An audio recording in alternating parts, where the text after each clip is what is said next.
एक ऐसी वर्ल्ड जहाँ पे मैजिक एग्जिस्ट करते हैं, जहाँ पे 4 कॉन्टिनेंट्स और 20 नेशंस है और यहीं पे ही अलग अलग स्पीसीज रहते हैं। हम एक जगह को देखते हैं जिसे रोंडेल कहा जाता है। वहाँ पे कई सारे लोग होते हैं। इसी के साथ हमें बताया जाता है मिथ्स और स्वॉर्ड एरा के बाद करंट रोंडेल, जिसमें बहुत ही ज्यादा मैजिक डेवलप हुआ है और इसे द एज ऑफ मैजिक कहा जाता है। हम वहाँ पे कई सारे लोगों को देखते हैं जो कि अलग अलग प्रजाति के होते हैं और वो लोग आपस में बात कर रहे होते हैं। हमें बताया जाता है हालांकि हाईली डेवलप्ड मैजिक सिविलाइजेशन के अलावा पॉलिटिकल सिस्टम अभी भी किंग्स और नोबल के नीचे काम करती है। हम वहाँ पे कुछ लोगों को देखते हैं जो कि यंग मास्टर के सामने झुक रहे होते हैं, जहाँ पे यंग मास्टर का बटलर उन लोगों से कह रहा होता है तुम्हारी हिम्मत कैसी हुई हमारे रास्ते में आने की और यंग मास्टर को परेशान करने की, तुम्हें इसकी सजा मिलेगी। और इससे हमें पता चलता है कि अभी भी भेदभाव बना हुआ है, लेकिन इस एज ऑफ मैजिक को गोल्डन एज ऑफ रोंडेल कहा जाता है। हालांकि 29 दिसंबर 1999 का magic century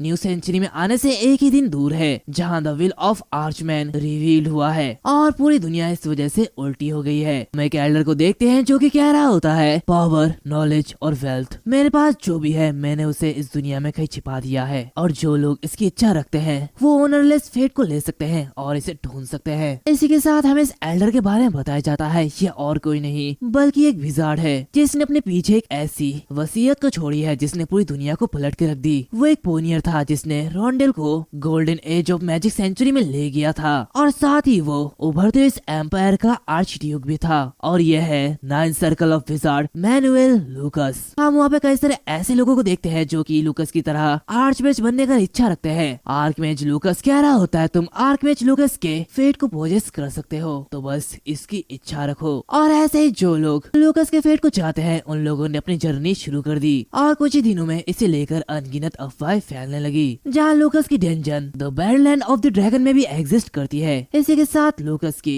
assets allied nation के एलिजा में भी छिपा हुआ है जो कि टैक्स हेवन के रूप में बहुत ही ज्यादा फेमस है। इसी के साथ लूकस की स्काई समुद्र के तूफानों में है जो कि इस दुनिया के बीच में है। स्पीसीज या फिर रैंक हर कोई आर्चड्यूक मैनुएल लूकस के फेट को ढूंढने के लिए अपने कदम बढ़ा चुका था, लेकिन रूमर्स तो सिर्फ रूमर्स है। हम आगे कुछ लोगों को देखते हैं जो कि आपस में कह रहे होते हैं मैंने सुना है कि वो फेट वो खत्म हो चुका है, तो दूसरा बंदा कहता है नहीं ऐसा कैसे हो सकता है। इसी के साथ हमें बताया जाता है किसी को भी वो फेट नहीं मिला। हालांकि अनगिनत लोगों ने इसकी इन्वेस्टिगेशन की, लेकिन एक भी इंसान को एक भी सुराग नहीं मिला और ऐसे ही 20 साल बीत गए, जहाँ हम एक लड़के को देखते हैं जिसके सामने कई सारे सिस्टम अपीयर होते हैं। इसी के साथ उसे एक सिस्टम कह रहा होता है कि उस लड़के को मैनुएल लूकस की फेट मिल चुकी है। ये देखते ही वो लड़का काफी ज्यादा खुश होता है और कहता है आखिरकार मुझे मैनुएल लूकस की फेट मिल चुकी है। और यही हमारा मेन कैरेक्टर एड्रियन लॉरेंस है। वैसे अगर तुम लोग भी मेरी तरह मांगा मानवा या फिर मानवा को हिंदी में पढ़ना चाहते हो तो तुम लोगों को मैं एक वेबसाइट सजेस्ट करूंगा जिस वेबसाइट का नाम मांगा हिंदी है और तुम यहाँ पे कई सारे मांगा मानवा या फिर मानवा को हिंदी में पढ़ सकते हो। तो अगर तुम पढ़ना चाहते हो तो डिस्क्रिप्शन में दिए गए लिंक पर क्लिक करो, तुम उसी वेबसाइट पे पहुंच जाओगे जहाँ से तुम मांगा को हिंदी में पढ़ सकते हो। तो चलो स्टोरी में आगे बढ़ते हैं। सीन चेंज होता है। हमें 2007 मैजिक सेंचुरी के लॉरेंस कैसल को दिखाया जाता है, जहाँ पे हम 2 बटलर को देखते हैं जो कि हमारे मेन कैरेक्टर एड्रियन से कह रहे होते हैं यंग मास्टर एड्रियन क्या आप फिर से स्टडी करने के लिए जा रहे हैं। तो एड्रियन कह रहा होता है हाँ मैंने सारी की सारी किताबें पढ़ ली है, अब मैं उन्हें वापस रखने के लिए जा रहा हूँ। तो बटलर कह रहा होता है आप हमें ऐसा करने का ऑर्डर दे सकते हैं, आपको ऐसा करने की कोई भी जरूरत नहीं है। तो वो कह रहा होता है नहीं नहीं ये किताब है जिसे मैं ही ढूंढना चाहूंगा, तो इसलिए मैं यहाँ से जा रहा हूँ। ये कहते वो वहाँ से जाने लगता है। हमें बताया जाता है एड्रियन लॉरेंस विस्काउंट लॉरेंस के सेकंड सन है, जहाँ वो मनीमन कह रहा होता है मेरा फिर से रिबर्थ हुआ है और मुझे अपने पास्ट लाइफ के सारे मेमोरीज याद है। मेरे पिछली लाइफ के लास्ट मोमेंट पे कोई ज्यादा बड़ा इंसिडेंट नहीं हुआ था। जब मैं मिलिट्री सर्विंग कर रहा था तब छुट्टी मिलने में सिर्फ 1 ही महीना बचा था, तो एक ट्रक के नीचे आते हुए मेरी मौत हो चुकी थी और जब मैंने अपनी आंखें खोली तब मैं द रिपब्लिक साउथ कोरिया से ट्रांसपोर्ट होकर रियनार्ड किंगडम में आ चुका था। मुझे नहीं पता लेकिन कैसे मैं किंगमिंग से एड्रियन लॉरेंस बन गया। एक ऑर्डिनरी मिडिल क्लास फैमिली से मैं एक बड़े फैमिली में आ गया जिनके पास बहुत सारा पैसा है, जहाँ मैं यहाँ के राजा के दूसरे बेटे के रूप में एक नया लाइफ जीना शुरू किया। ये कहती वो उनके पोस्टर को देख रहा होता है और कहता है हालांकि जब मेरा रिइंकार्नेशन हुआ था तब मैं काफी ज्यादा कंफ्यूज और घबराया हुआ था। मेरे पास्ट लाइफ के एक्सपीरियंस मेरे नई लाइफ में बहुत ही बड़े एडवांटेज बने। जब मेरी उम्र के आसपास के बच्चे ज्यादा सोचते समझते नहीं थे और इधर उधर खेलते थे, तब मुझे दूसरों के कंपैरिजन में सीखने का का जुनून पहले से ही था, मैं बहुत कुछ सीख चुका था। हम देखते हैं एक आदमी उसकी तारीफ कर रहा होता है और कहता है, एड्रियन तुम तो काफी ज्यादा टैलेंटेड हो। मैं पहली बार किसी ऐसे लड़के को देख रहा हूँ जो कि सीखने के लिए इतना ज्यादा आउटस्टैंडिंग है। ये सुनते हुए वो उसे थैंक यू कहता है और मनी मन कहता है, मैं अपने आसपास के लोगों से सक्सेसफुली रेपुटेशन पाने में और अपने डैड के एक्सपेक्टेशन को एक ही बार में पूरा करने में काबिल था, लेकिन यहाँ पे मुझे एक चीज खटक रही है जो कि मुझे काफी ज्यादा डिसअपॉइंट कर रही है। रॉन्डेल 21वीं सदी की अर्थ से भी ज्यादा एडवांस सिविलाइजेशन वाली वर्ल्ड है और यहाँ रहना सच में काफी ज्यादा कठिन है। हम देखते हैं वो किताबें पढ़ रहा होता है, वो उन्हें पढ़ते पढ़ते कह रहा होता है, इसकी वजह से मेरी नॉलेज जो कि मेरी पिछली लाइफ में थी वो ज्यादा हेल्पफुल नहीं थी, लेकिन मैं इस सिचुएशन में कर भी कह सकता हूँ जहाँ मैं अपनी वैल्यू बढ़ाने के लिए लगातार कोशिश करते जा रहा हूँ और एक जीनियस की तरह एक्टिंग करते जा रहा हूँ। हालांकि ये लाइफ इतना आसान नहीं है कि सिर्फ यहाँ पे कोशिश किया जा सके। और हम पास्ट में देखते हैं जहाँ पे एड्रियन पलक झपकते ही नीचे गिर जाता है और ये सब याद करते हुए वो कह रहा होता है, जब मैं 7 साल का था तो किसी ने मुझे जहर देने का ट्राई किया। हम पास्ट में देखते हैं जहाँ पे उसे फटाफट हॉस्पिटल ले जाया जाता है जहाँ वो थोड़ा बहुत ठीक होता है। उसे देखते हुए डॉक्टर कह रहे होते हैं वो सचमुच काफी ज्यादा लकी था, अगर हमने थोड़ी भी देर करवाई होती तो शायद वो मर चुका होता। तो वो लेडी कहती है, आखिर ये किसने किया? ये सब याद करते हुए एड्रियन मनी मन कह रहा होता है, कल्प्रिट साफ था, मुझे पता था कि वो कौन था। हम देखते हैं उसके पास एक लेडी आती है और कहती है, एड्रियन क्या तुम्हें नहीं पता कि मुझे तुम्हारे बारे में कितनी ज्यादा चिंता है कि क्या तुम ठीक हो? इसी के साथ हम उस लेडी को देखते हैं जो कि लॉरेंस फैमिली की ऑफिशियल वाइफ एना लॉरेंस है। उसे देखते हुए एड्रियन मनी मन कह रहा होता है, वो वुमेन जो कि एक हाई बर्थ की थी और फैक्ट ये है कि मैं एक कॉमन बर्थ का हूँ और इसलिए मैं उसका बच्चा नहीं हूँ, लेकिन मैं अपने डैड की आंखों में काफी ज्यादा अच्छा था और ये बात उसे काफी ज्यादा चुभती थी। हम देखते हैं वो उस समय अपने आप ही से कह रहा होता है, तो क्या हो गया कि ये दुनिया बहुत ही ज्यादा डेवलप्ड है, फिर भी इस कंट्री का पॉलिटिकल सिस्टम बहुत ही ज्यादा बेकार है और बिना किसी बैकग्राउंड के एना को दोषी ठहराना ये इम्पॉसिबल है। और आखिर इस बारे में मेरे डैड रिएक्ट क्यों नहीं कर रहे हैं? ऐसा कोई भी रास्ता नहीं है कि वो नहीं जानते कि ये सब के पीछे वही है, आखिर वो ऐसा क्यों कर रहे हैं? भले वो ये जानते हो लेकिन वो फिर भी डम बनने की कोशिश कर रहे हैं, लेकिन मैं ऐसा नहीं कर सकता। से मैंने जीनियस की तरह एक्ट करना बंद कर दिया। फिर हमें पर्सन का सीन दिखाया जाता है मैजिक सेंचुरी 1 मई 2019, जहाँ हम एड्रियन लॉरेंस को देखते हैं जो कि 20 इयर्स का हो चुका होता है। वो एक पॉड कॉन्वेंस स्टोर में जाता है जहाँ उसे देखते हुए वहाँ के वर्कर्स कह रहे होते हैं, क्या तुम इसे जानते हो? तो ये सुनते हुए वो दूसरी लड़ी कह रही होती है, ऐसे बात करना बंद करो, वो लॉरेंस फैमिली के सेकंड मास्टर है। ये सुनते हुए वो दूसरा वर्कर कहता है, ये तुम क्या कह रहे हो? अगर ये लॉरेंस फैमिली से है तो वो इस एरिया का एक लॉर्ड होना चाहिए, लेकिन उसका पहनावा नॉर्मल लोगों से ज्यादा अलग नहीं है। तो ये सुनते हुए वो लेडी उसकी मुंह को बंद कर देती है और एड्रियन से कह रही होती है, बताओ मैं आपकी क्या मदद कर सकती हूँ? तो एड्रियन कह रहा होता है, मुझे यहाँ पे कोई भी क्रॉनिकल ऑनलाइन पॉइंट कार्ड नहीं दिख रहा है। ये सुनते हुए वो लेडी कह रही होती है, अच्छा वो यही पर ही है, लेकिन अब हमारी पॉलिसी बदल चुकी है तो इसलिए पॉइंट कार्ड सिर्फ चेकआउट काउंटर पर ही खरीदे जा सकते हैं, तो बताइए आप कितना चाहते हैं? ये सुनते हुए वो कह रहा होता है, हाँ मैं सबके सब चाहता हूँ। इसी के साथ वो सारे के सारे पॉइंट कार्ड वहाँ से खरीद लेता है और जैसे ही वो वहाँ से जाता है वो लेडी चिल्लाते हुए इस आदमी को थप्पड़ मारती है और कह रही होती है, क्या तुम पागल तो नहीं हो गए हो? क्या तुम नहीं जानते हो कि अगर तुम किसी भी नोबल्स के फेवर को खो देते हो तो तुम्हें पनिश भी किया जा सकता है? ये सुनते हुए वो कह रहा होता है, हाँ मैं माफी चाहता हूँ, लेकिन वो अपने नौकर को भी ऐसा करने के लिए कह सकता है, आखिर वो यहाँ पे खुद क्यों आया? वो लेडी कहती है, आखिर मुझे कैसे पता होगा? जब मैंने उसे पहली बार देखा तो मैं बहुत ही ज्यादा डर गई थी। तो वो लड़का उसे देखते हुए कह रहा होता है, क्या वो अक्सर यहाँ पे आता है? वो लेडी कहती है, हाँ महीने में 2 बार, और उसे देख के ऐसा लगता है कि जैसे उसे गेम्स खेलने में काफी ज्यादा अच्छा लगता है। दूसरी तरफ हम देखते हैं कि एड्रियन उन कार्ड्स को देखते हुए मनीवन कह रहा होता है कि ये सारे पॉइंट कार्ड 5 मिलियन वॉन जैसा हो सकता है, कोरियन वॉन में ये लगभग 5 मिलियन के अराउंड होना चाहिए। तब इसके गार्ड्स कह रहे होते हैं, यंग मास्टर हमें कॉल आया है कि यंग मास्टर सेड्रिक यहाँ पे आपको विजिट करने के लिए आ रहे हैं। तभी वहाँ पे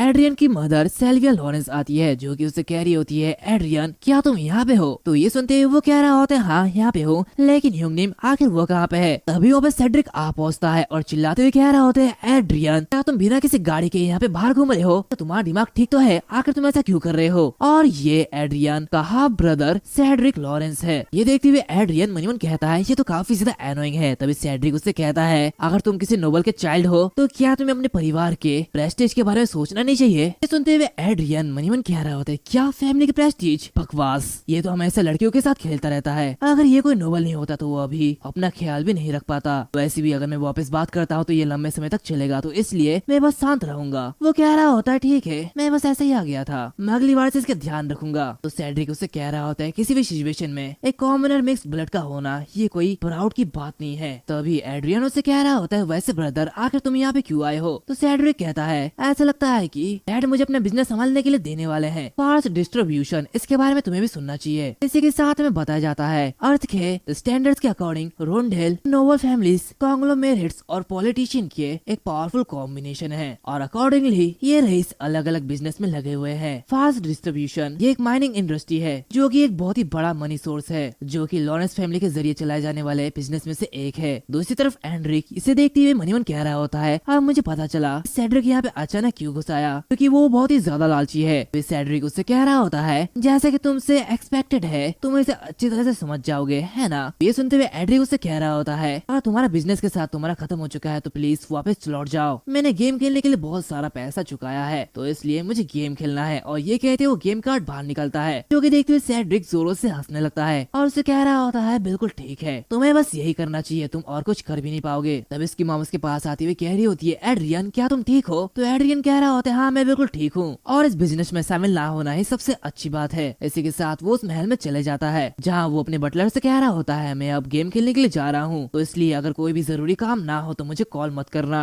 और वो आगे बढ़ते हुए मनीमन कह रहा होता है मैंने एक जीनियस की इमेज को अबेंडेड कर दिया और अपने वेसल्स के साथ इंटरेक्शन कम करके अपने आप को बहुत ही ज्यादा अलग कर दिया। शायद ऐसा इसलिए था क्योंकि डैड को एक ऐसे रखेल बेटे में कोई भी दिलचस्पी नहीं थी जो कि जीनियस नहीं था और पापा मेरे लिए पूरी तरीके से अलग हो गए। तो फादर के एटीट्यूड का शुक्रिया जिस वजह से मुझे फिर कभी ऐसी इंसिडेंट का सामना नहीं करना पड़ेगा जिससे कि मेरी जिंदगी खतरे में पड़ जाए। और ऐसे में अपना वजूद मिटाते हुए 10 साल तक जिंदा रहा और अब मैं बिल्कुल ठीक हूँ। और जैसे मैं अकेडमी से ग्रेजुएट हुआ मैंने अपनी मॉम के साथ इस कैसल को छोड़ दिया। उसके बारे में सभी लोग बहुत सारी बुराइयां कर रहे होते हैं, जहाँ लोग कह रहे होते हैं क्या ये वही यंग मास्टर नहीं है जो कि गेम एडिट हो गए हैं। तो दूसरा बंदा कहता है अफवाहों के मुताबिक जब से उसने पॉइजन को पिया है तब से वो बिल्कुल अलग हो गया है। एड्रियन मनीमन कह रहा होता है यहाँ काम करने वाले ज्यादातर वर्कर एना के नीचे काम करते हैं और यहाँ तक कि मैं अपने मुंह को घर पर भी अच्छे से नहीं खोलता हूँ, मैं सबसे अलग रहता हूँ। इसी के साथ वो अपने दूसरे घर में आ जाता है जहाँ पे वो अपनी VR कंसोल बाहर निकालता है और मनीमन कहता है मैं रियलिटी से दूर भागने के लिए गेम पर अपना ध्यान लगाता हूँ ताकि मुझे यहाँ के झमेले में ना पड़ना पड़े। इसी के साथ वो उस क्रोनिकल ऑनलाइन गेम में एंटर करता है जहाँ उसके सामने एक सिस्टम आता है और उसे बताया जाता है कि उसने फेट क्विस्ट के स्टेज 1 को क्लियर कर दिया और इसी के साथ उसका कैरेक्टर उसके रियल लाइफ बॉडी से सिंक होने लगता है, जो कि देखते हुए वो कह रहा होता है और तुम किसी की निगरानी करना चाहते हो तो तुम्हें बस इसे वर्चुअल वर्ल्ड में रखना है, जहाँ सिस्टम में बताया जाता है कि क्रोनिकल ऑनलाइन एबिलिटी रियलिटी में भी रिफ्लेक्ट होती है। उसके बाद एड्रियन कह रहा होता है 10 साल पहले जब मैं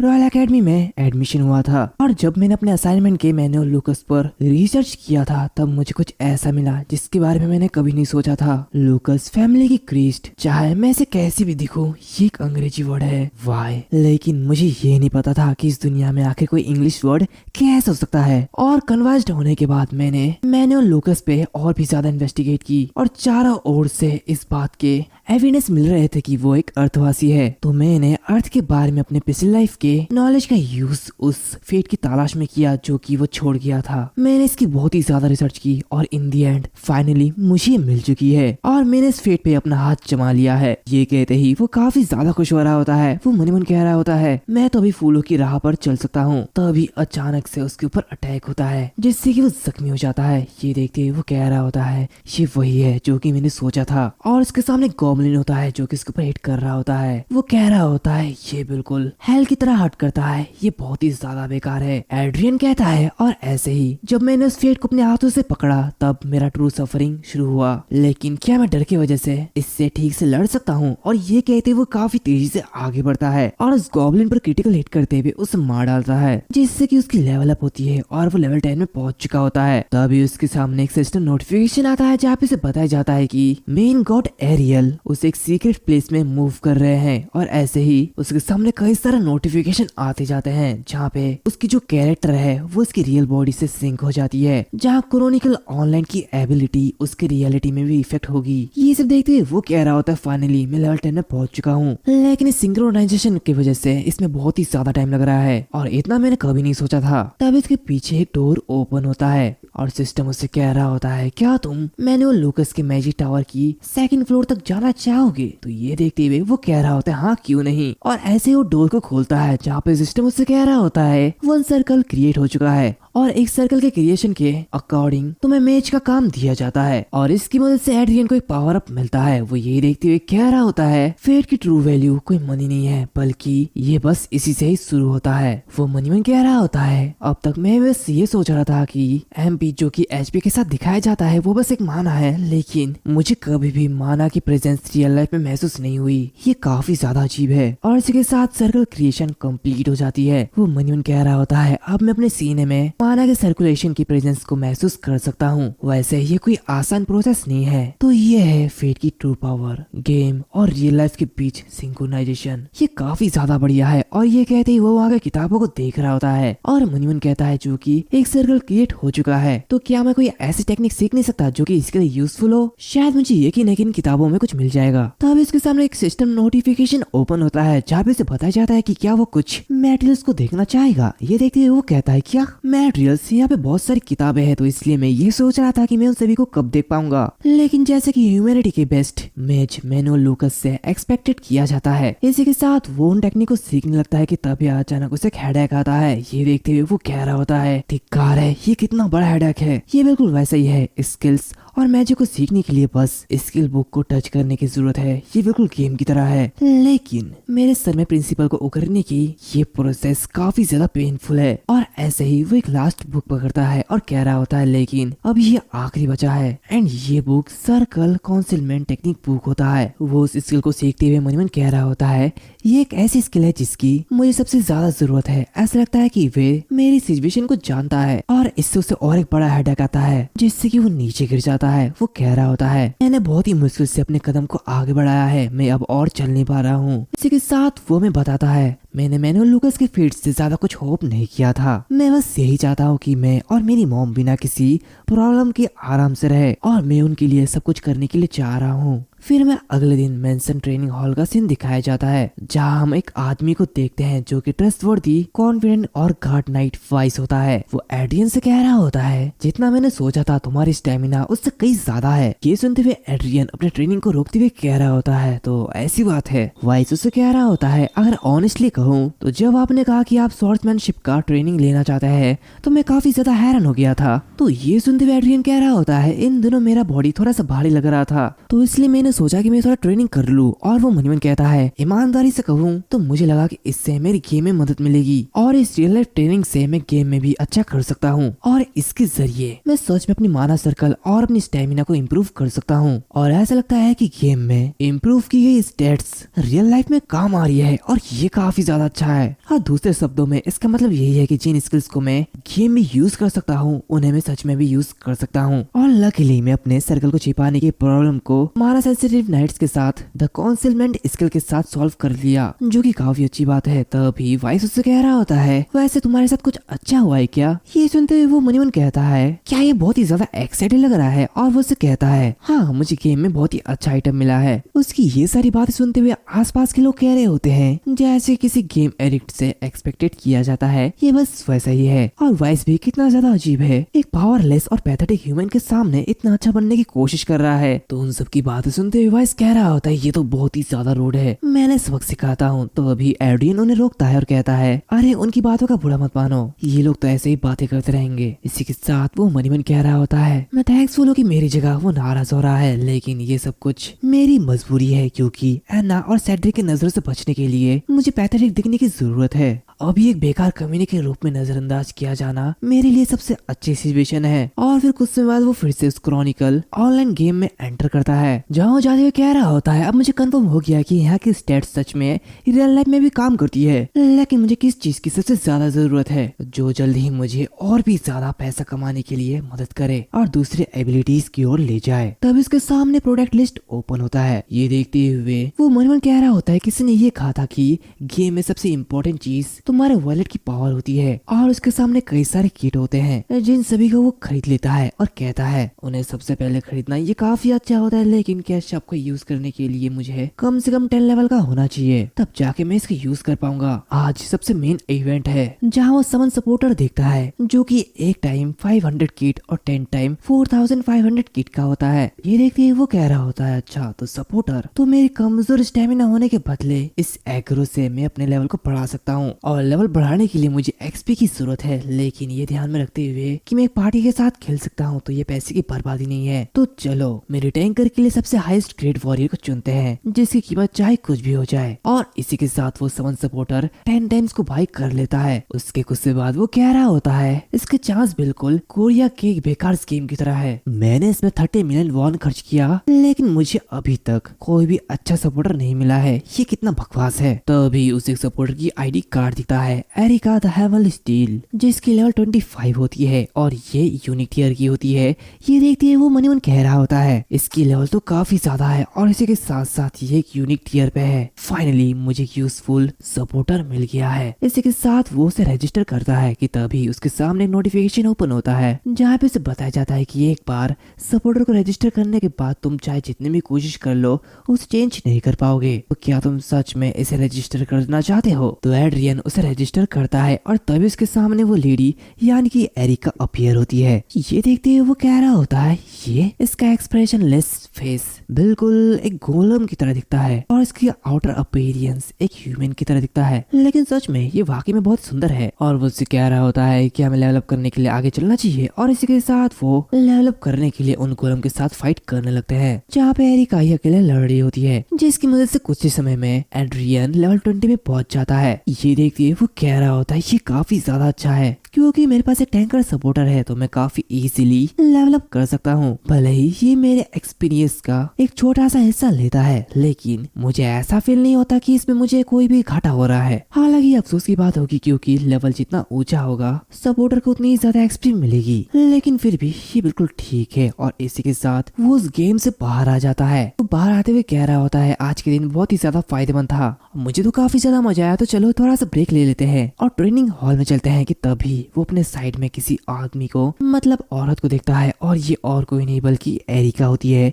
ये देखते हुए वो काफी ज्यादा हैरान होता है और वो कह रहा होता है, क्या तो तुम आखिर तुम हो कौन? तो ये सुनते हुए वो कह रही होती है, मैं तुम्हारे सपोर्टर हूँ मास्टर। एड्रियन कहता है कि क्या? मैं ये नहीं पूछ रहा हूँ, मैं ये पूछ रहा कि तुम गेम से बाहर कैसे आई। तो ये सुनते हुए वो उसे टुक टुक देख रही होती है और कहती है, अब मैं समझ गई तुम इसके बारे में काफी ज्यादा एक्साइटेड हो कि मैं रियल लाइफ में अपनी सब्सटेंस को कैसे मेंटेन रख रही हूँ। तो एड्रियन मनी मन कह रहा होता है, ये देखकर कि वो रियलिटी और गेम के बीच सटीक डिस्टिंक्शन कैसे कर सकती है। ऐसा लगता है कि जैसे वो अपनी सिचुएशन को ठीक से समझती है। एरिका उससे कह रही होती है, मैं एक होम्यूनक्यूलस एक एंड्रॉइड हूँ और मुझे सर मैनुअल लूकस ने बनाया है, और जैसा कि मेरे मास्टर ने पहले ही प्रेडेटरमाइन किया था, मेरे अपीयरेंस और combat character heavenly steel Erika की जैसा है। तो ये सुनते हुए एड्रियन कह रहा होता है, अगर दूसरे शब्दों में कहूँ तो तुम लूकस की लेगेसीज में से एक हो, है ना? तो वो कहती है, हाँ बिल्कुल। जो कि सुनते हुए एड्रियन मनी मन कह रहा होता है, धिक्कार है, अगर मुझे पता होता कि ऐसा होगा तो मैं इस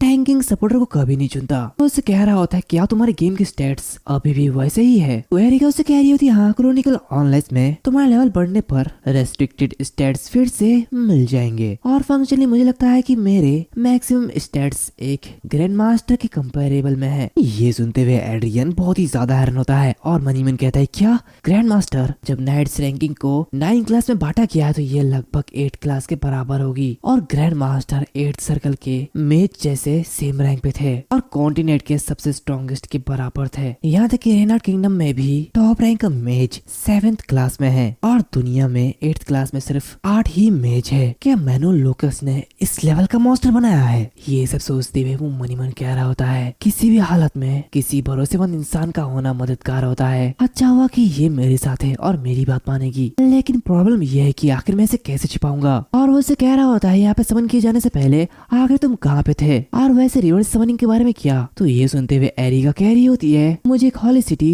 एवर हिल में लोकेटेड एक बेयर हाउस में एक मूर्ति की तरह रखा गया गया था और तब मुझे लकी इनकाउंटर मैनेजमेंट सर्वर के जरिए ट्रांसमिटेड किया गया और ट्रांसमिशन सिर्फ शुरुआती शिपमेंट के टाइम में ही पॉसिबल हो सकता है। उसके बाद अगर मैं मेंटेनेंस वेयर हाउस में वापस जाना चाहूंगी तो मुझे खुद ही जाना होगा। तो एड्रियन कहता है क्या कोई स्टील्थ या फिर मैजिक कॉन्सिलमेंट फंक्शन नहीं है? तो एरिका कहती है चूंकि मैं एक वॉरियर क्लास से हूँ तो मेरे पास कोई भी स्टील्थ फंक्शन नहीं है, लेकिन माना कॉन्सिलमेंट पॉसिबल हो सकती है। ये सुनते हुए एड्रियन उससे कह रहा होता तो ठीक है, इसे ट्राई करो। तो उसकी बातें सुनते हुए एरिका उसे ट्राई करने लगती है। एड्रियन मनी मन कहता है उसके आर्मर को प्रोटेक्ट करने वाला शील्ड उसके माना के साथ डिसअपियर हो चुका है। लकीली मेरी तरह उसके पास माना को छिपाने की वाली स्किल है, इसलिए उसे नेट के रूप में डिस्कवर नहीं किया गया है। तो मुझे इसके साथ क्या करना चाहिए? और वो उससे कहता है इससे कोई भी मदद नहीं हो रही है, शायद तुम्हें कुछ और ट्राई करना चाहिए। और फिर कुछ समय बाद पूरे महल में एक अफवाह फैल गई होती है और सभी लोग आपस में कह रहे होते हैं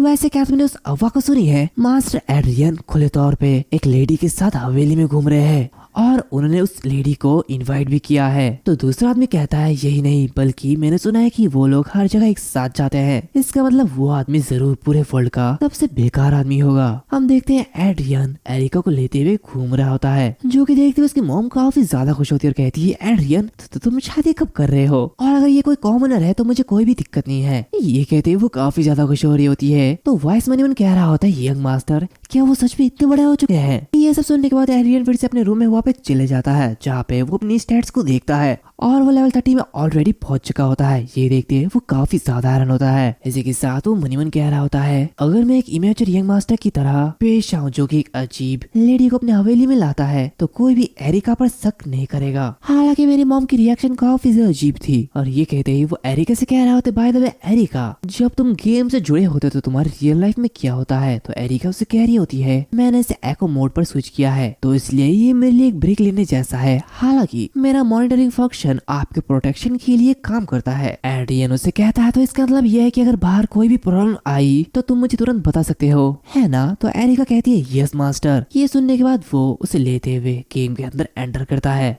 जहाँ वो फ्लोर 2 में होता है और उसे ऑर्क वॉरियर काइंड्स को डिफीट करना है जो कि इस फ्लोर का बॉस होता है। वो उन्हें देखते हुए कह रहा होता है ह्यूमन मैं खास बन सकता हूँ अगर मैं तुम्हें मार डालूं तो। जहाँ पे सिस्टम एड्रियन से कह रहा होता है बॉम्ब और स्क्रोल जैसे अटैक यहाँ पे करना इम्पॉसिबल है। ये देखते हुए वो मनीमन कहता है हंट को आसान करने वाली चीजें का यूज करना यहाँ पे बेकार है। तो ऐसा लगता है कि इस मॉन्स्टर को हराना आसान नहीं होगा। तभी वो ऑर्क उन पर बहुत ही तेजी के साथ हमला करता है, लेकिन तभी एरिका अपनी शील्ड को एक्टिवेट कर लेती है जो कि देखते हुए वो मॉन्स्टर भी बहुत ही ज्यादा हैरान होता है। और ये मौका देखते हुए एड्रियन अपनी मैजिक मिसाइल का यूज करता है और काफी तेजी के साथ उसके एक आंख पर शूट कर देता है जो कि उसे बहुत ही क्रिटिकल डैमेज देता है। एड्रियन ये देखते हुए कह रहा होता है बढ़िया ये क्रिटिकल हिट था। अच्छा हुआ मेरी बॉडी में हाई क्वालिटी इक्विपमेंट है और मेरी मैजिक मिसाइल की पावर इसने फर्स्ट सर्कल को सरपास कर दिया है और अगर ये सेम लेवल का मॉन्स्टर है तो शायद मैं इसे इजीली वन शॉट कर सकता हूँ। तभी वो मॉन्स्टर उनके ऊपर अटैक करता है लेकिन एरिका उसे डिफेंड कर लेती है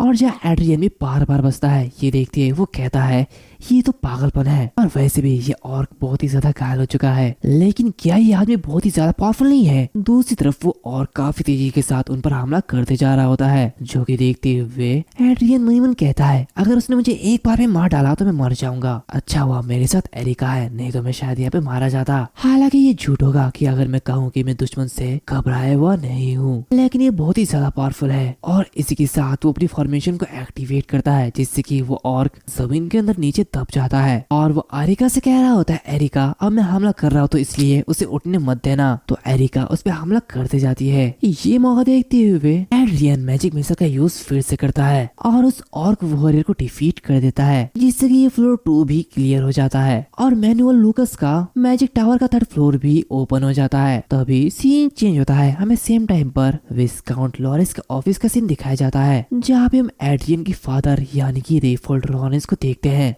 जहाँ पे एना आती है और उसे देखते हुए कह रही होती है तुम किस बारे में सोच रहे हो? तो ये सुनते हुए वो कह रहा होता है मेरी डियर तुम यहाँ पे कब आए? तो वो कह रही होती है इतनी रात को अकेले तुम यहाँ पे कर क्या रहे हो? क्या ये इस खबर की वजह से है कि एड्रियन एक आम औरत को इस हवेली में लाया था? तो ये सुनते हुए वो कह रहा होता है, एना मेरी बात सुनो। और ये इसी के साथ वो उसे एक लेटर देता है, जो लेटर लोकल फोर्स के कॉन्वोकेशन ऑर्डर होता है, जहाँ कोराइसन एम्पायर के खिलाफ वॉर की पॉसिबिलिटी बढ़ते जा रही है और हर एक टेरिटरी से वॉरियर्स लोकल फोर्स में इकट्ठा होते जा रहे हैं। तो इसलिए विस्काउंट लॉरेंस 5 वैनगार्ड, 50 नाइट्स और 1000 सोल्जर के साथ वेस्टर्न कमांड में ज्वाइन करेगा। ये देखते हुए एना घबरा जाती है और कहती है, ये तो बहुत ज्यादा बुरा है। तुम सेड्रिक को वॉर में भेजने का प्लान नहीं बना रहे हो, है ना? प्लीज एड्रियन को वहाँ पे भेजो।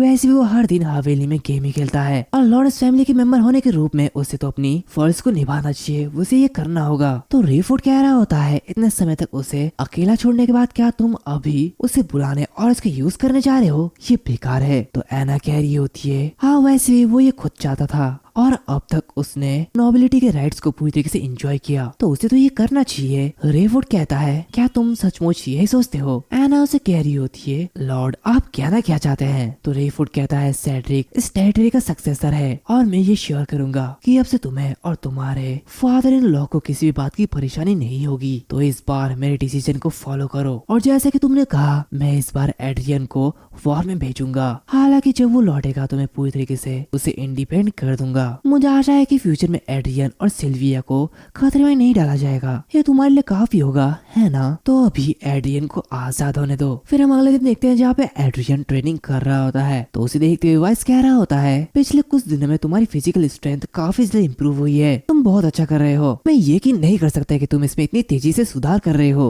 और अगर तुमने बचपन से ही इतनी मेहनत की होती तो शायद आज तुम एक ग्रेट मैन बन चुके होते। तो ये सुनते हुए एड्रियन मनी मन कह रहा होता है, ऑफ कोर्स मेरी स्किल इम्प्रूव हुई है, जो कि मैं पहले से ही 30 लेवल पे हूँ और फेट क्विस्ट के स्टेज 2 पर पहुंच चुका हूँ। तो ऐसा तो होना ही था। इसी के साथ मुझे फेट क्विस्ट के जरिए बहुत सारे रिवॉर्ड मिले, जहाँ मुझे बहुत सारे मनी और सेकंड सर्कल के अलावा भी एक सब स्पेस मिला जिसमें मैं सारे सामान को रख सकता हूँ। इस गेम में इन्वेंट्री की तरह अब मेरे पास जरूरत की चीजों को छुपाने के लिए एक खुद का ट्रेजर चेस्ट है। तो अगर मैं इसका अच्छे से फायदा उठाता हूँ तो मैं इसे नॉर्मल चीजों के अलावा भी दूसरी चीजों के लिए भी यूज कर सकता हूँ। और फैक्ट यह है कि इस गेम में स्टैट्स रियलिटी में भी इफेक्ट करते हैं और मेरे एफर्ट के बेस पे मैं एक मेज बन सकता हूँ, एक वॉरियर के बराबर फिजिकल एबिलिटी को पोजेस करते हुए। अगर मैं फेट से मिले स्टैट्स को पूरी तरीके से ऑब्जर्व कर सकूं तो शायद मैं आर्किमिस लूकस से भी डरावना मॉन्स्टर बन सकता हूँ, और तभी उसे लॉर्डशिप का बुलावा आता है। एंड इसी के साथ साथ ये जो एपिसोड है वो यहाँ पर खत्म होता है। उम्मीद है तुम लोगों को एपिसोड अच्छा लगा होगा। वैसे अगर तुम लोग भी मेरी तरह मांगा मानवा या फिर मानवा को हिंदी में पढ़ना चाहते हो तो तुम लोगों को मैं एक वेबसाइट सजेस्ट करूंगा, जिस वेबसाइट का नाम मांगा हिंदी है, और तुम यहाँ पे कई सारे मांगा मानवा या फिर मानवा को हिंदी में पढ़ सकते हो। तो अगर तुम पढ़ना चाहते हो तो डिस्क्रिप्शन में दिए गए लिंक पर क्लिक करो, तुम उसी वेबसाइट पे पहुंच जाओगे। वैसे ये एपिसोड पहले से एक्सप्लेन है तो मैं इसे आगे कंटिन्यू नहीं करूंगा। वैसे भी मैंने इसमें वीडियो इसलिए बनाया क्योंकि इसका आधा मैंने बना रखा था और मुझे नहीं पता था कि ये एक्सप्लेन है। इसी के साथ साथ मेरे घर में काम चल रहा है और इस वजह से मैं एक्सप्लेन नहीं कर पा रहा हूँ। आई होप कि तुम लोग समझ रहे होंगे, तो इसलिए वीडियो लेट आ रही है, तो इसके लिए माफ कर देना। चलो अब मिलते हैं अगले वीडियो में, तब तक के लिए बाय बाय।